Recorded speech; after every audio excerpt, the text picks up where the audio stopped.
Welcome to Top Talent, the fascinating podcast about incredible talent residing or coming to Albany, New York's capital region, with your host, former radio personality and resident rhymer, Richie Phillips. And now, without further blabbing from me, your virtual announcer, who really doesn't exist in the flesh, as if you couldn't guess, here's Richie. So you may or may not be able to tell that I'm outside walking right now. I'm decompressing, basically. I just finished a podcast with someone who meant a lot to me for a very, I think, interesting reason. It's kind of like a full circle moment for me because I came to the Albany area in 1980, ended up on this gentleman's radio show in 1984. He was and still is, I consider, a master interviewer and a legend in the Albany area. And I thought it would be kind of interesting on my podcast if I could flip this and interview him. And I got a chance to do it and was very actually nervous about it, to the point where I actually had to come outside and decompress. So that's what I'm doing.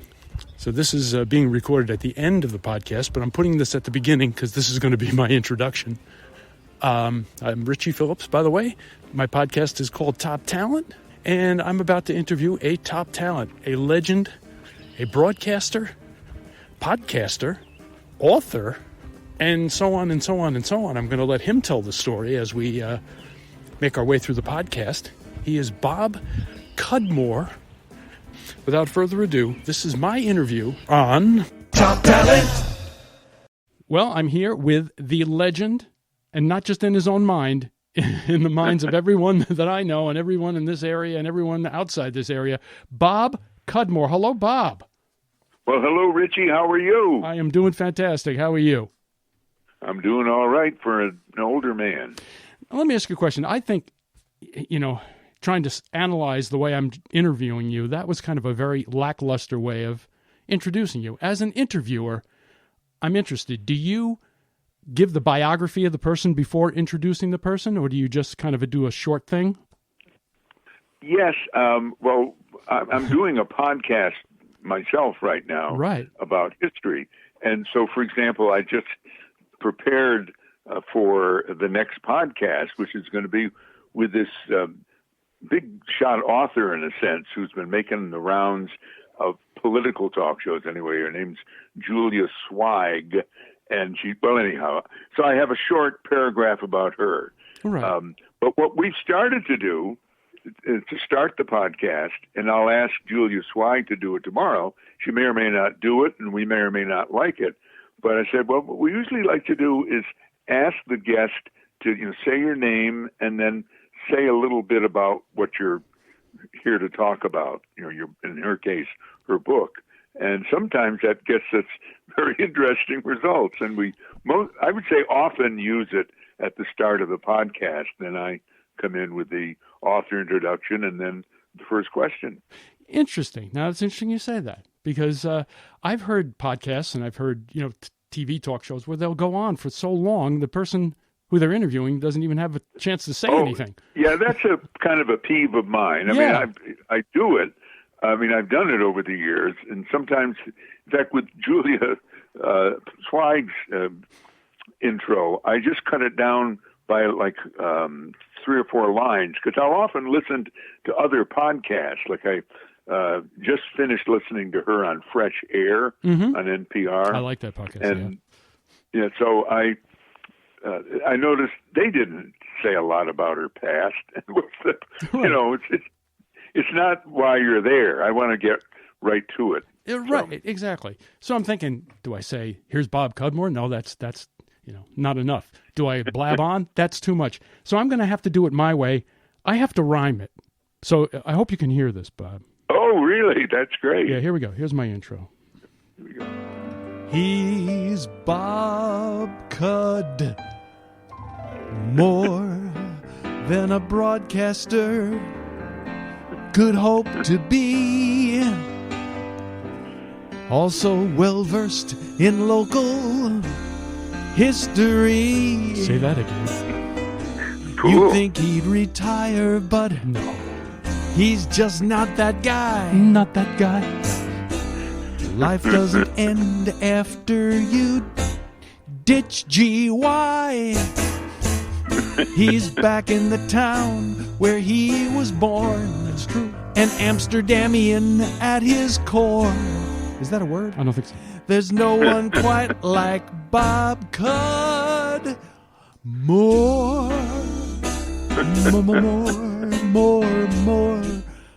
More. Well, I love it, Richie.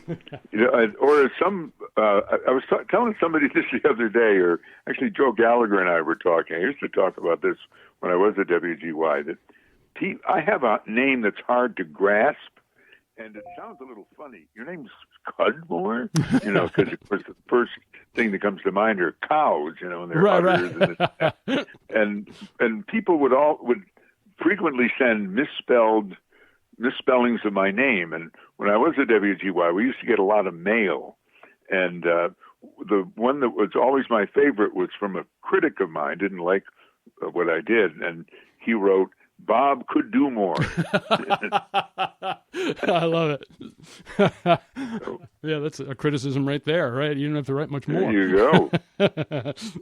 So I guess my interview style here is, here's another question for you. When you actually do an interview, do you write out questions? I'm just interested. Do you write them out like verbatim, or do you bullet point? Yeah, I do. In fact, really? With this person I just did, and I may or may not follow it once we get going, because I just said and we have found, Dave and I, and it's mainly been up to Dave, that Dave has taken to editing our podcasts, not so much to take out the content, but to take out, because that happens all the time. And I don't know if you're going to do that, but yeah, but that's a traditional thing with broadcasters some years ago. You'd never, an or an ah was terrible. You watch, like, I don't want to mention names, but people on CNN, they're and on constantly. Right. Well, it seems to be quite common these days. Oh yeah. Well, again, to play the ancient broadcaster card, do you remember Howard Tupper? Mm-hmm. Absolutely. He was the TV weatherman. Sure. And when I knew him, when I was at WGY, he was doing the bowling show, which he used to record on Friday nights, and I work nights. And he would, and I also did a once a month big band show on my on Contact, which was on at night. And well, anyway, I remember him telling me, or telling the world, I was probably interviewing him, that he said he was told by the first announcer of WGY, who was Colin Hager, he said to him, "Son, when you don't know what to say, don't say anything. It's better just to sit there and let the seconds tick away than to go, Yeah, absolutely. Oh, I can remember people saying stuff like that to us as well. So we're going to go right back to the beginning here. So here's my first bullet point. I just have the word Amsterdam. What does that town mean to you? I mean, were you born and raised there? Yes, I was born and raised in Amsterdam, New York. And the real confusion is I write about Amsterdam, New York to this day in the Daily Gazette. I do a weekly column called Focus on History, which mainly tells history stories from Amsterdam. But honestly, at the moment, I do not live there. Well, you didn't have to divulge that. Well, no, because the people in Amsterdam know that, and they'll sometimes say, "Well, why don't you live here?" So, well, I live in Scotia, or actually Glenville. It's where we moved when I came back to the area to work at WGY. And I'm about 25 minutes from Amsterdam, not a very distant commute. And I used to go up there all the time, especially when my folks were alive, and my one aunt that I kind of took care of.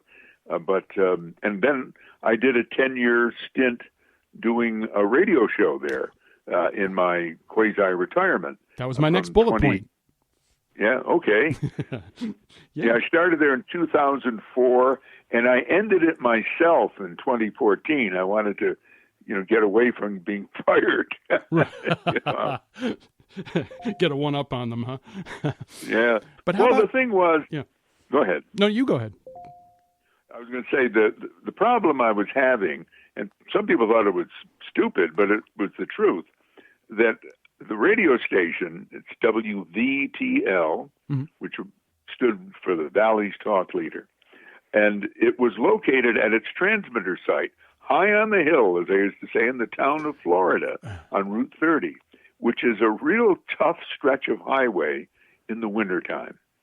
And I just knew that I'd had it with winters and getting in there to do the 6 a.m. morning show, and that my driving wasn't what it used to be as I was getting older, so I just gave it up. Now, was this show, I know I'm kind of out of order on my bullet points here, so this is really frustrating me. No, it is not. Not okay, really. Okay. I'm just kidding. No, was that a Coffee with Cudmore? Is that what you called the show? Yeah, it was called Coffee with Cudmore. I don't know if you ever ran across Tom Rigotti. He left WVTL and worked at WGY for a while. I think he's with Fox Radio News now. But he really, I have to credit him with coming up with the name. Love it. Coffee with Cudmore. And we even had a promotional product, Richie. You probably had hundreds of those in your distinguished career. But I think it might have been the only time I ever had something with my name on it. But unfortunately, I don't have any of them left, so I can't give you one, or I don't even have one. So you're talking coffee cups? Yes, yeah. Oh, that's right. I should have said, coffee cups. Coffee cup. Oh, yeah. Some of the promotional items we had our ugly faces on them. You know, that was even more embarrassing. True of this one. Oh, yeah. Yeah, this had. But when I was hired, the station to this day is owned by a family from Utica, the Rozier family. Ken Rozier, Grant Rozier, Roxanne Rozier. A lot of Roziers. A lot of Roziers. And their main business is in Utica. They have Utica radio stations. And I remember when I first was hired to do the morning show in Amsterdam, I went up there, and I looked good then, Richie. I mean, it was 2004. I hadn't really entered kind of the senior citizen category so much, and they took wonderful pictures of me. I thought they were wonderful.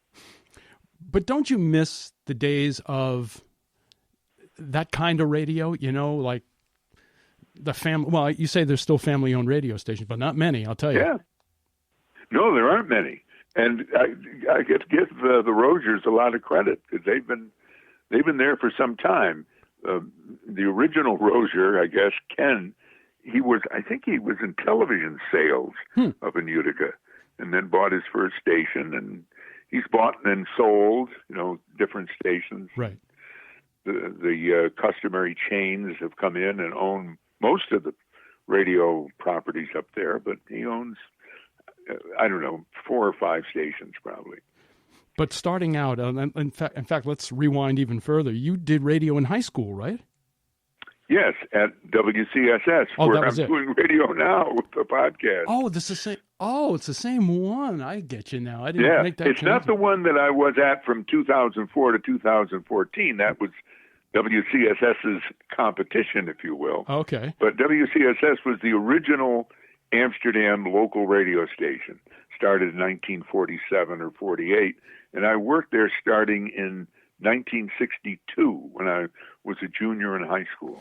And I read something, and I guess I'm kind of stealing somebody's article that they did on you that I saw on online. This kind of hit me. Now, you were just starting, and 62 is very close to 63, which is very close to November 22nd, 1963. Were you on the air when John F. Kennedy was assassinated? And how did you handle that? I was in an elevator. Oh, I thought that you were on the air. It said you were on the air. No. Well, the deal was, by then, 1963, November 22nd, I was at Boston University. Oh. I wasn't at the radio station in Amsterdam, but there's radio to it. In fact, I was in the elevator going up to one of my friends who was another radio geek. I was studying English literature, but I knew that I really wanted to stay in radio. And so I was going to see my friend Jim Holzer. And so ultimately we connected. We went over to BU's radio stations. They had and have 2. They have a campus station where Howard Stern started, or was early on WTBU, and they've got this FM station, WBUR, which today is big. I mean, it's one of the key, it's the place that originated Car Talk Wow. for NPR. And they do a lot of shows. And, well, anyway, so, but at the time, you couldn't, I mean, nobody listened to FM in Right. 1963. Sure. But it was on the air, still is, powerful a station, I think, as it is today. And we started doing coverage of the assassination, and we were in Boston, the home of JFK. And so I remember going around town doing person on the street interviews. I went with a reporter named Tom, or a BU student who became a reporter named Tom McNiff, who worked for UPI. I remember we weren't wearing ties, so they wouldn't let us into the Ritz-Carlton Hotel. And no, we did coverage, and not that long ago, because the way things evolve, my sweetie's nephew by marriage, I guess you'd say, Jamie Bologna, is one of the stars, if you will, of WBUR today. He does a show called Radio Boston, or he's one of the people on Radio Boston. So when one of the anniversaries of JFK's assassination came up, he brought me in. He didn't bring me to the station, but we did it from the phone, or phone interview or whatever, talking about those days at WBUR. Must have been a thrill. But it said also here that you saved a type script from that show.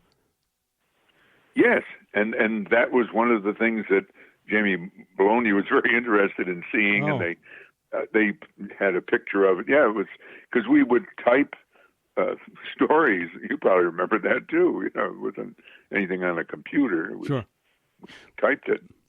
Although what you did, when you went to GY being a news station, I was on more of a music station. So if there was anything that ever happened like that, we would cover it, but only a couple of minutes, and then go back to we were kind of the escapist station in a way. Yeah, well, no, that was, and in some ways I liked that better. I liked the idea of being a DJ. I mean, I was a DJ when I started out. Oh, you were? So you did music. Oh, okay.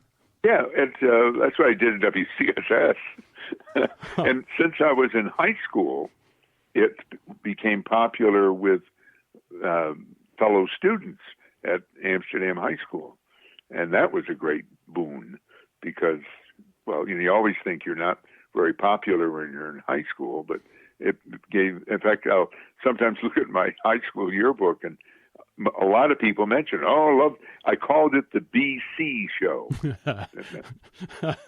BC, I love it. But going back to that, to go from a music-oriented station where you have a certain style, which is very short and to the point, and if you talk too long, everybody gets mad at you because the music is king, right, to going to WGY, that must have been an amazing transformation. I mean, I try to picture that, not having the music and having to fill for maybe 15 minutes. It can be challenging. Oh, yeah. But I was sort of leading up to that. I mean, even when I was in Boston at WBUR, we did the Kennedy assassination, but I ended up doing a show called Newspaper of the Air on WBUR in Boston, which was an hour-long news show that ran at night.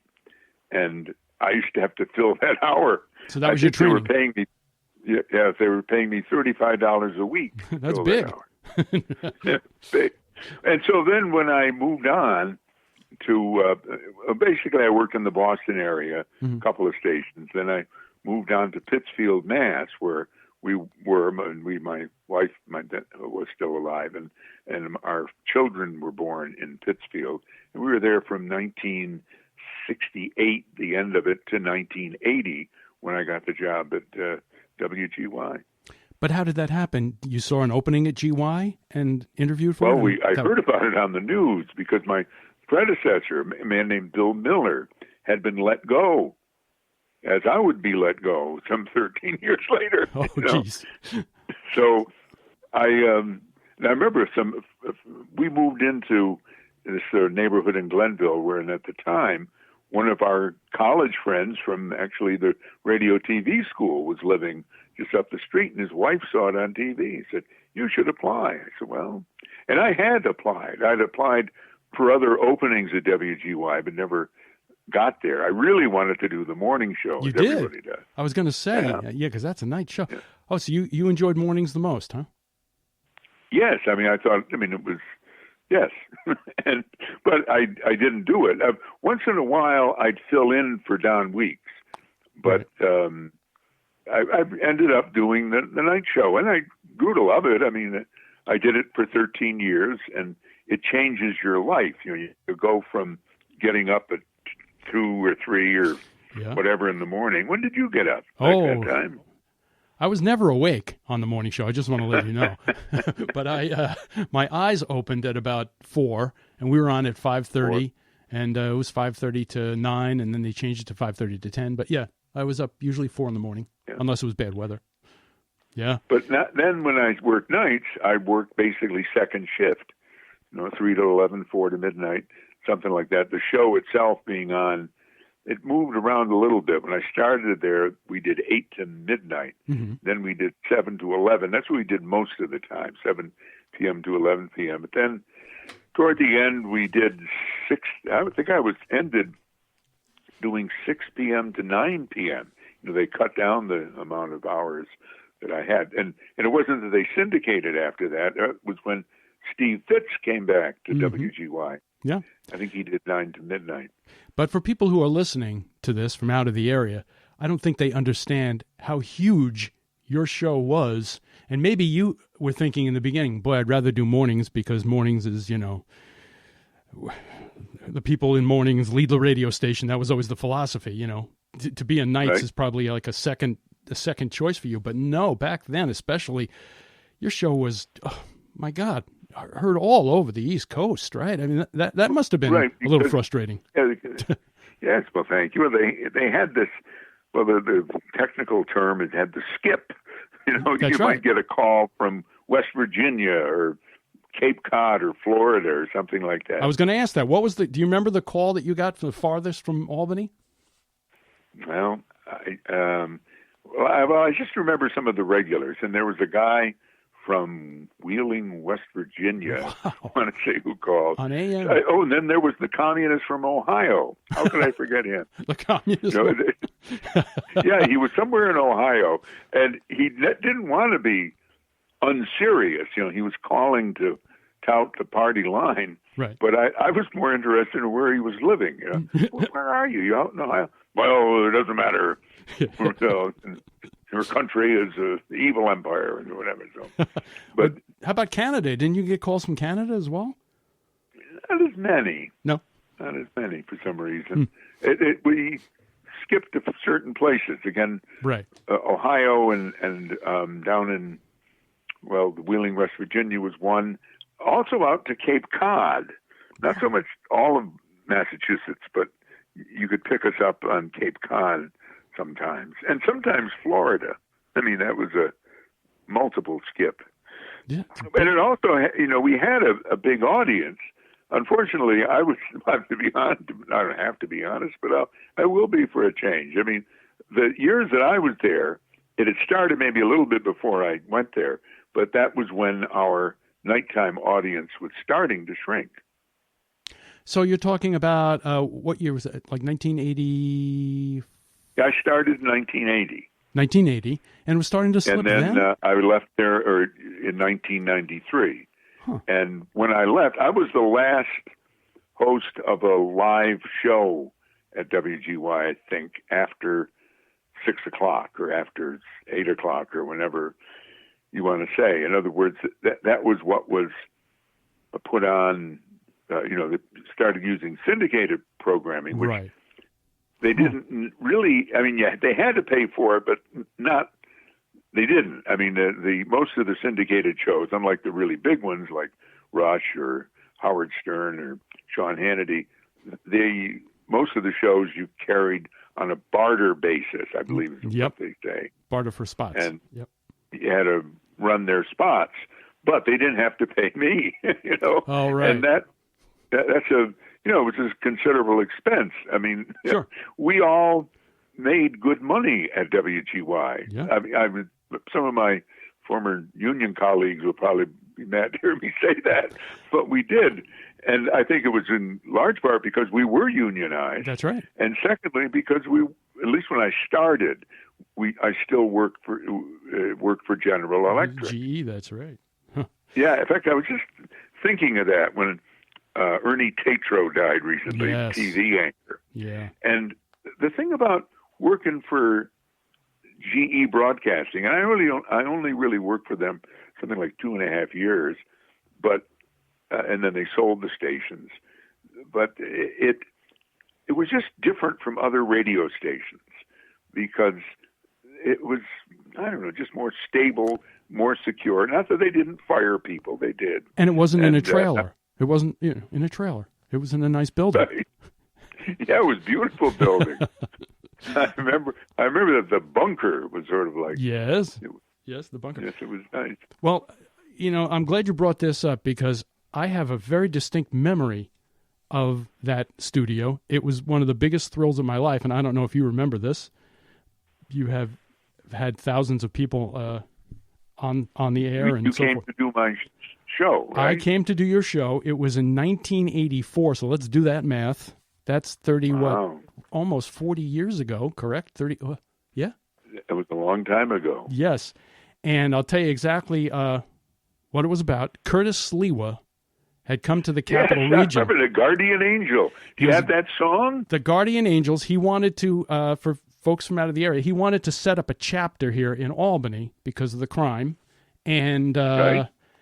it was, the local police were up in arms. They're kind of saying, we don't need you here, basically. Yeah, Correct? You remember that whole thing, right? Yeah, I remember that. And I remember having you on about that. Well... And your song, do you have the song? I don't know. Bob, not only do I have the song, I have the interview. I'm just going to play a clip of it because I saved. Did you save a lot of stuff when you were on the air? Did you save a lot of tapes? No, unfortunately. In fact, a gentleman we both know, Mike Patrick, who's a news anchor at WGY, was just asking me for, what I can help with their. I mean, I'll do whatever I can, but I don't have as much stuff as you would think. The station, WGY, will have its 100th anniversary next year. Unbelievable. So going back to this this little event, I walked into your studio. I can remember it like yesterday, and way before I was ever on the air myself, obviously. I was playing in a piano bar. And you were a school teacher, weren't you? I was a school teacher. Again, I don't want to make this interview about me, but I'm only bringing this up because I have the tape. This is you interviewing me, and then I'm going to play a little bit of the song live here, but I'll be honest with you, I changed the melody a bit because this copyright problem when you do a podcast. I can't play parodies. Yes. It was a parody song. It was a parody, so I'm going to kind of disguise it a little bit. But this is 1984 with Bob Cudmore and yours truly on WGY. And at the start of the hour, we played this tune, and I wanted to get Curtis Sliwa's reaction to it. It's done by a local entertainer. He's a writer of topical parodies, if you will. He performs at the 21 Club, Elk Street in Albany. His name is Richie Phillips, and he took the tune of and made a song about the Guardian Angels. So, Curtis Sliwa and everyone, here it is. Okay, so this was it. And at the start of the hour, we played... Got to stop that. Okay, so here we go. Can you hear this, Bob? Yes. Okay, good. I'm disguising it a bit. It kind of went like this. I'm just abridging it a bit. Guardian angel, I've been praying that I'd meet you here on Earth one day. But I never pictured you in a t-shirt and a red beret. Sliwa, Sliwa, Sliwa, guardian angel. This is the ending. Next time you're up here and you think our policemen need your help, why not take a civil service test like everyone else? Now, what thrilled me about this is that you had him on the air to respond to it. It was the biggest thrill, and this is a little bit of his response. Richie Phillips, what do you think, Curtis Sliwa? Well, I think we need to sign Richie up as our team master across the country. He just really took it really well. He was very, very nice about it. Yeah. That I still is etched in my memory. You don't know what that meant to me to be on that station with you. I'm telling you. No, that's great. Well, I do remember this. I always thought that I could take the credit along with Bob Mason of Pix 106 Yes. with discovering Richie. Yes, yes, I have to give credit to him as well. He put me on many, many times. Yeah. Well, it didn't. I think by then Don Weeks was doing the morning show at WGY. I think he had you on too. Yes, he did, and I'll never forget that as well. You folks meant so much to me in the beginning, and continued to. You were the pioneers for me. You know, when I moved up here in 1980, and I used to listen to the radio, and I'd say, "Oh wow, to be on a radio station." Oh, really? Oh, it was, yeah. So you came in 1980. I hate to keep asking you a question. Where did you come from? It's nice to be on your show, Bob. No, where did he come from? Yeah, I'm from Long Island originally, and from Long Island. Okay. But I went to college up here in Oneonta, and then when I graduated with a teaching degree, I got a job teaching back in my own school, on Eastern Long Island again. So I went back there, and then I stayed there for a few years, and then moved up here. So that's how that happened. And then I couldn't find a teaching job. So I found a piano bar job in this great place called the 21 Club, which was in downtown Albany, right across from the Capitol. So all the politicians used to come in there. I think my wife Mary and I went there one night. Really? To hear you. Oh, that was. Or maybe you weren't there. That was we messed it up. That was the night you enjoyed it because I wasn't there. Yeah, we went there, and where's he's on next night tomorrow. Oh yeah, yeah, that was an amazing place. Oh, we had Mario Cuomo come in there. We've had I just remember so many people. Who was the biggest star you ever interviewed out of all the years there? Douglas. Kurt Douglas. Oh yeah, who's. Well, he's from Amsterdam. He's from Amsterdam. That's right. Next door neighbor, probably, right? Well, no, but he was. He lived about 3 doors from where my grandfather lived. So, but I only interviewed him once or twice, and did a big production on WGY when they had Kirk Douglas Day in Amsterdam when he came back. It was sometime around 80 something. I'm not sure when. He came to Amsterdam, and they gave him the keys to the city or whatever they did. And he went on a kind of a tour of the city. Oh, I know what they did. They dedicated a park to him, which is still there. It's next to the police station. But you're being a little modest because wasn't there a Bob Cudmore Day? There was. In fact, Don Weeks, bless his soul, used to make me part of his show sometimes. And when after they had Kirk Douglas Day, he said, "Well, why don't they do something for Bob?" So we had Bob Cudmore Day.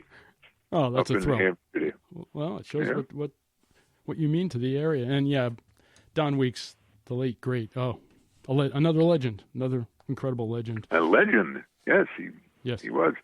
In fact, I'm looking at a picture, which I have on my bulletin board, from one of our, the WGY remote broadcasts from I think it's Fonda Fultonville High School. And we're sitting on the stage. And the reason we were there is that Fonda Fultonville had raised maybe the most money for Christmas Wish, which was WGY's big charity.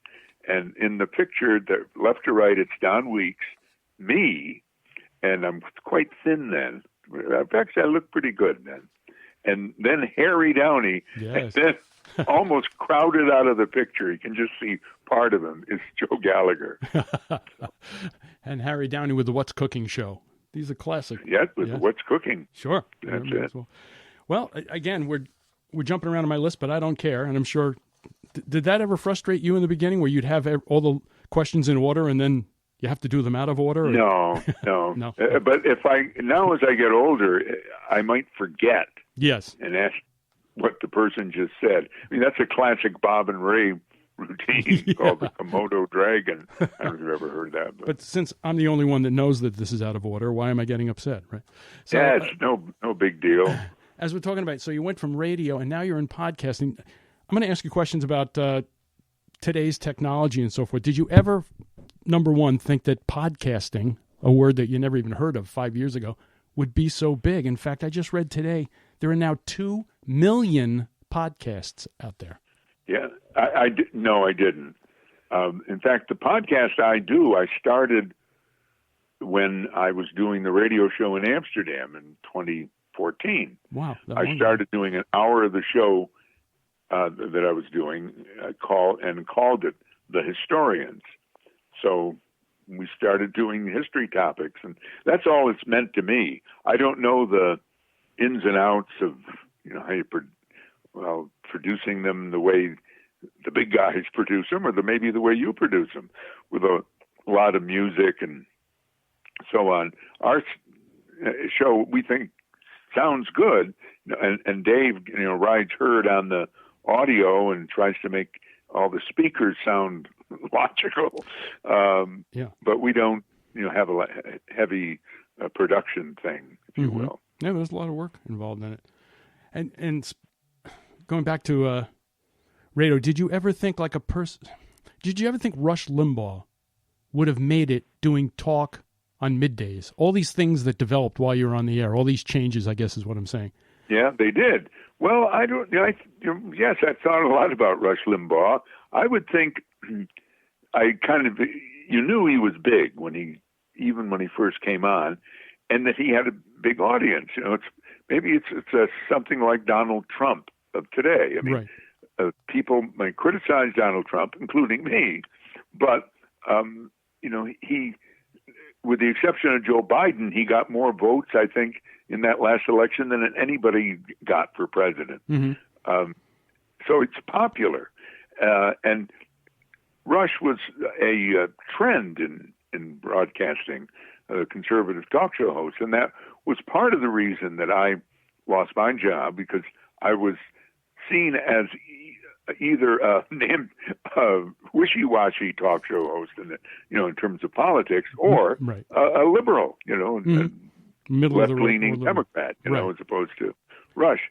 And Rush coming on and being able to charge money for the show, probably hastened my departure as well, because they didn't, the station didn't have the money to pay for a nighttime person, because they were putting a lot of the money into Rush Limbaugh. But just the strategy of putting on a talk show in middays and you doing a talk show at night, did you shake your head initially and go, that's not going to work? Well, I'm sure a lot of programmers said the same thing, like, that can't work. Yeah. Well, no, because at WGY, we were doing a talk show at midday. Oh, that's true. It was, I don't know if you remember her, but it was Ellie Pankau. Oh, yeah, she was midday. That's right. I kept thinking she was at night, too. Dialogue 81, and she did really well. And unfortunately, Ellie passed away while I was still there at WGY, and had to stop doing her show at some point. But she was on 12:30 to 2, and then we had a very interesting show. It's one of the gentlemen who comes to this radio person's lunch that Richie and I go to, and that's Walt Fritz. Sure. Walt used to be on from 2 to 3, and it wasn't a talk show, but it was called The Music Magazine, and he would have interviews with performers and so forth, and plus their music. So WGY did, I guess that's all I'm saying, they did talk in the middle of the day and found that it seemed to work. Mm-hmm. You also mentioned another guy, Howard Stern. Did you ever think a person in radio could eventually make $500 million on a contract? And he's not even on radio anymore. I mean, not terrestrial radio. And he followed kind of the same path I did in terms of college. He went to Boston University, as did Bill O'Reilly. But, I mean, Howard Stern is a tremendous entertainer. I wasn't, the biggest fan of Howard Stern, but I had to admit, I mean, he was really funny, or he could be excruciatingly funny. Mm-hmm. Engaging, incredibly engaging. Yeah. In fact, I was reading his book. Very interesting. Something really hit me. His strategy. He's no fool. Obviously, he's brilliant to get as far as he got. But he would wait. Like there was. He knew how radio worked in terms of the way the hour was structured. Like at 10 after, he knew that there might be a new audience. And so he would say something, the most outrageous thing at 9 after, and just make up anything, no matter what it was, dirty, whatever, right. just to get people to hang on for that next quarter hour is Yep. what they call in radio. Yep. I mean, he really knew what he was doing. I never understood a lot of that stuff. Right. I hope you did. Yeah, no, it's very scientific. For people who don't know, radio it's studied, maybe overstudied, but studied down to the minute, Incredible. Yeah. And another thing, another big change, did you ever think that computers would be playing the music now versus records, and then it went to these things called carts that people they look like 8 tracks basically, and then CDs, and now it's a computer. No, it is in fact, that was a revelation to me when I went back into radio, because I left, or it left me in '93, and I did some maybe fill in here and there in the next number of years, but I basically worked in public relations for the state. But then in 2004, going back to good old Amsterdam, I mean, everything is on the computer. Yeah. And, I had to get used to it. But I have to say, I will say this. I think, for example, the audio programs like Adobe are much easier to use than the old splicing tape and so forth. Definitely. And you don't cut your fingers. Right, you cut your finger and maybe cut the interview off. That's right. I can remember you'd go into what they call the production room, right, to do commercials. Yep. And I can remember, you would record the commercial onto for folks not in radio, onto a thing that looked like an 8-track, and then you would physically carry the thing over into the on-air studio, and you put it in the machine, and it would play. And I remember our boss saying, one of these days, it's coming very soon, you're going to be able to record that thing right in that room, and it's going to automatically be on the computer in the studio, and you don't do anything. I said, that can't happen. Yeah, he's full of that. Amazing. Just amazing how things have changed. Wow. Boy, we've covered a lot. Now, you also did newspaper. You were a newspaper reporter, but columnist, right? You did 700 columns. What's that? You did 500, more than that, because I've been doing that since maybe about the year 2000. I did that before I went back into radio. So I do a column a week for the Daily Gazette, and whether I need, you got to come up with something every week. But I started when I was let go at WGY. Rex Smith, I don't know if you've run across him in your media career. Yes. But Rex was, he was at the time, was editor of the Troy Record. Mm-hmm.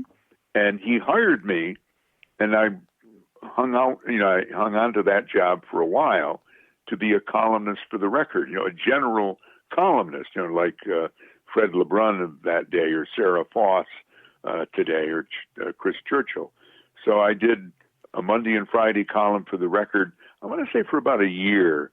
And by then, Rex had gone on to the Times-Union, and first they cut it back, and then they cut it out. But that was my first introduction to newspapers and deadlines and things like that. And after I did this documentary about Amsterdam history in the year 2000 with WMHT, my co-producer was the great documentary producer, Steve Dunn. I pitched the Gazette. I said, now I've got all these stories about Amsterdam. I could put them in the paper. And they said, how about that? So they did. I think it was a man named Woodman was the editor at the time. And they just kept going with it. And also on my bulletin board, my mentor at the Gazette, who's also passed away, came on board shortly thereafter as my editor, and his name's Irv Dean, and he really helped me a lot with style and so on and so forth. And weren't for Irv Dean, I don't think I'd still be at that paper. But you were an English major, so that kind of helped you, right? I mean, as far as writing was concerned. Yeah, I like to write, yeah. But I guess the best thing one of the best things Irv taught me, and I don't usually bring this up, is my column. At some point he said, Bob, we're going to move your column from Sunday. It was running Sunday. which in newspaper terms is the biggest circulation. Yeah. We're going to run it Saturday. I said, oh. But he said, we're going to run it every week. Wow, and that's good. You've been writing, like maybe it was 900 words. He said, I want you to write 600 words. I said, oh, some weeks I'll do 610 or 6. No, I want 600 words. And every column I've written since has been 600 words. Doesn't go out the door until it's 600 words. Have you gotten to the point where you'll finish it and you'll look down and you'll say, wow, it's almost exactly, in other words, in your mind, you have a 600-word column kind of pre-edited. Well, also you see it on the computer. So right. But the advantage of that, one thing I learned about newspapers is it makes the column easy for them to use because it doesn't have to jump. Newspaper stories, newspaper columns often jump, maybe from page 1 to page 6. Right. But my column, you can fit in the top. You can fit. It'll just fit on one side. It'll fit on the bottom. It fits. So the old saying, all the news that fits, we print, so. That's true because today, nobody wants to fidget probably with multiple pages. They're not even used to reading a newspaper as much anymore, True. Right? So you want to make it easy. Yeah, newspapers still jump, but columns like mine, and by like mine, I mean ones they get usually from out of their own shop, right? That aren't really written under strict deadline pressure, like somebody started working on it the night before, gardening or the think columns that come out of Washington. Well, they usually are. They're just going to be in one place. Sure.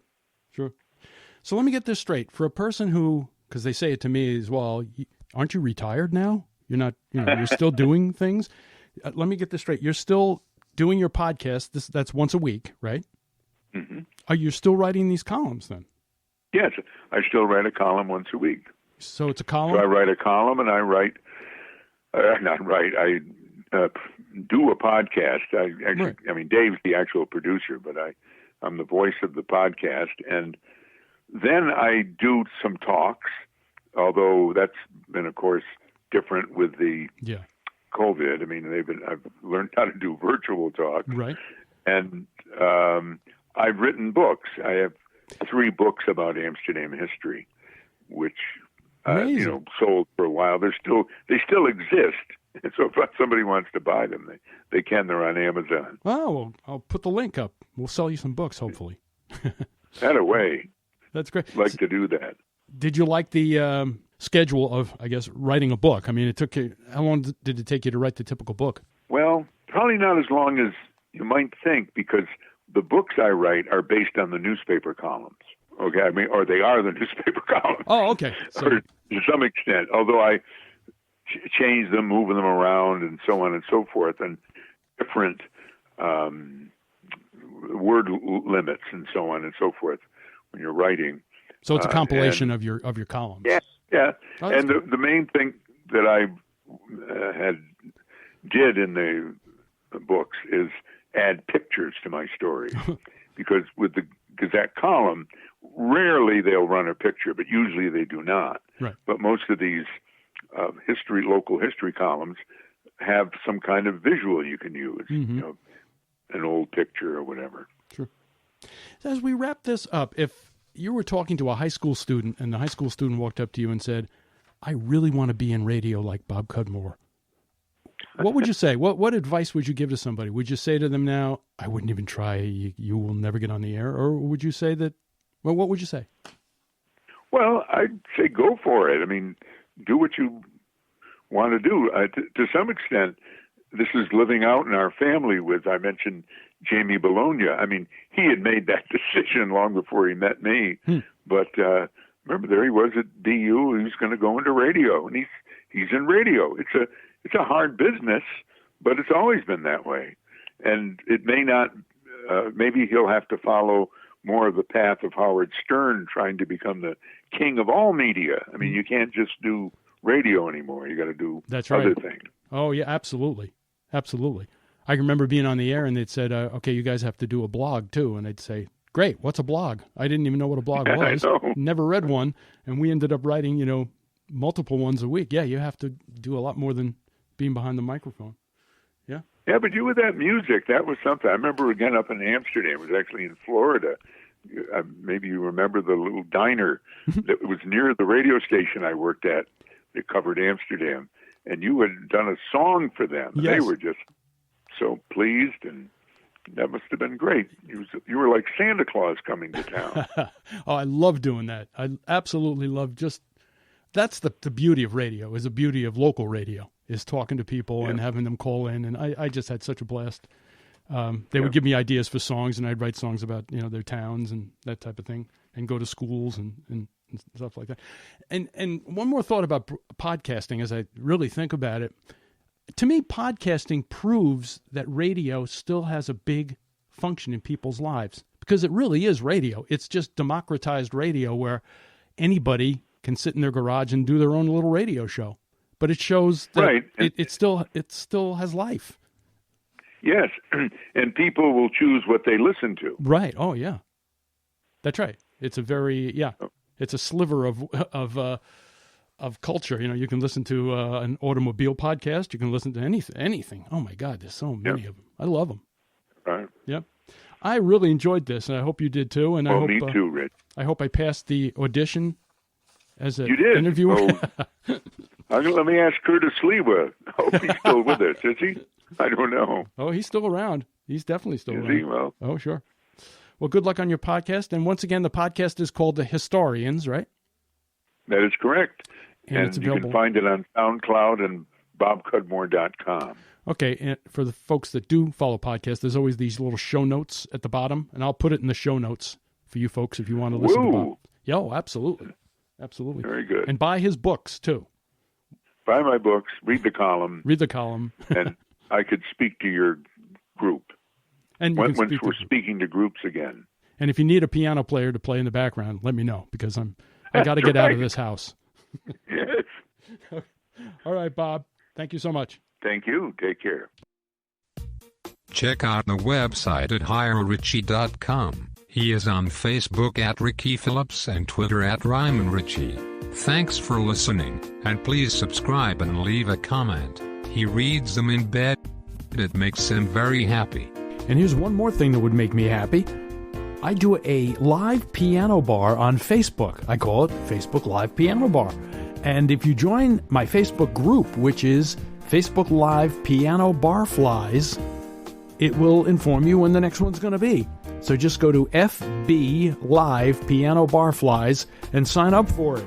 The actual piano bar is on my Facebook page, which is at Richie Phillips, RichiePhillips. Would love to have you along. And that's about it. Hope to see you again on Top Talent.